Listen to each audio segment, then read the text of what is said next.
قیامت تو آنے والی ہے، اس کے آنے میں کچھ شک نہیں، لیکن اکثر لوگ ایمان نہیں رکھتے۔ اور تمہارے پروردگار نے فرمایا ہے کہ تم مجھ سے دعا کرو، میں تمہاری دعا قبول کروں گا۔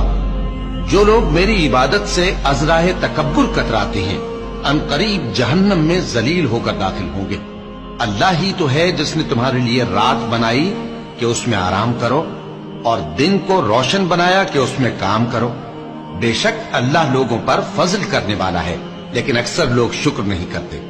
یہی اللہ تمہارا پروردگار ہے جو ہر چیز کا پیدا کرنے والا ہے، اس کے سوا کوئی معبود نہیں، پھر تم کہاں سے بھٹکائے جاتے ہو؟ اسی طرح وہ لوگ بھٹکائے جاتے تھے جو اللہ کی آیتوں سے انکار کرتے تھے۔ اللہ ہی تو ہے جس نے زمین کو تمہارے لیے ٹھہرنے کی جگہ اور آسمان کو چھت بنایا، اور تمہاری صورتیں بنائیں اور صورتیں بھی اچھی بنائیں، اور تمہیں پاکیزہ چیزیں کھانے کو دیں۔ یہی اللہ تمہارا